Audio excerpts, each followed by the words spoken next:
They say every city has its secrets, but some secrets are alive. I traveled to a city known for its bright lights and endless streets, a city where no one seems to sleep. But what I found was far from ordinary. At midnight, the city changes. Streets shift, buildings vanish, and those who wander too far never return. This is the story of the city that vanishes at midnight.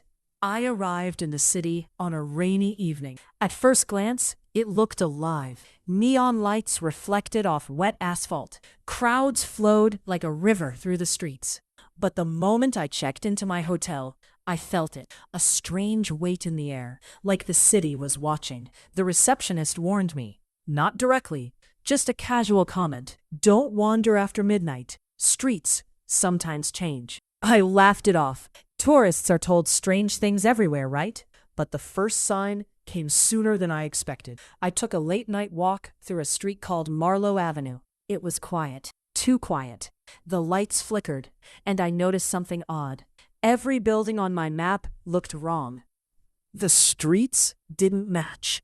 And then I saw him, a man standing under a flickering streetlight. His face, I can't describe it. It was blurred, like static. And then, in a blink, he was gone. I asked a local nearby if he had seen the man. He frowned. "What man?" he said. Nobody had seen anyone, not even the streetlight flickering.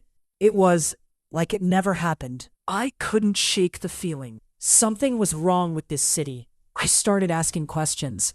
I talked to shopkeepers, taxi drivers, even hotel staff, but no one wanted to talk. Everyone had the same warning: leave before midnight. I decided to investigate. My first clue was an old city map I found in the library. It showed streets that didn't exist today, streets that appeared only at night. That night, I followed the map, and as the clock struck midnight, the city shifted. Buildings twisted.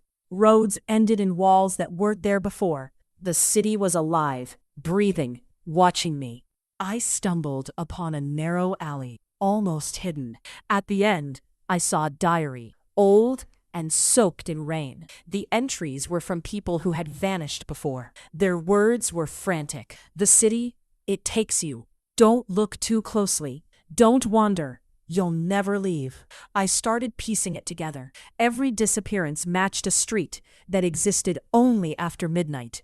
And those who dared to explore, the city claimed. The more I explored, the more it changed. Staircases led to empty voids. Doors opened into darkness. Shadows moved independently. I realized then, the city wasn't just a place. It was an entity, feeding, watching. The final night, I knew I had to escape. I memorized the city's patterns, the shifting streets, the timing of the flickers. But the city, it was smarter than me. I found a street that looked familiar, a path that might lead out. But as I ran, the city reacted. Buildings bent towards me. Roads stretched endlessly. I could hear whispers, voices of those who vanished before. And then, the realization hit me. The city doesn't let go. It feeds on curiosity, on fear, on memories. Every person who disappeared became part of it. I ran faster than I thought possible, following streets that didn't exist a moment ago. The city seemed to push me, guide me, almost test me. And just as the first rays of dawn broke through the skyline, I found the edge. The city stopped shifting. Streets became normal again. I had escaped, but I wasn't the same. The memories of that night are fading. Names, faces, even entire streets blur when I close my eyes. The city takes more than people. It takes pieces of you too. They say the city waits for the curious. It doesn't matter who you are or why you came. And tonight, someone else will arrive. Someone who doesn't know the rules. Someone who will learn that some cities are alive and some secrets should never be explored.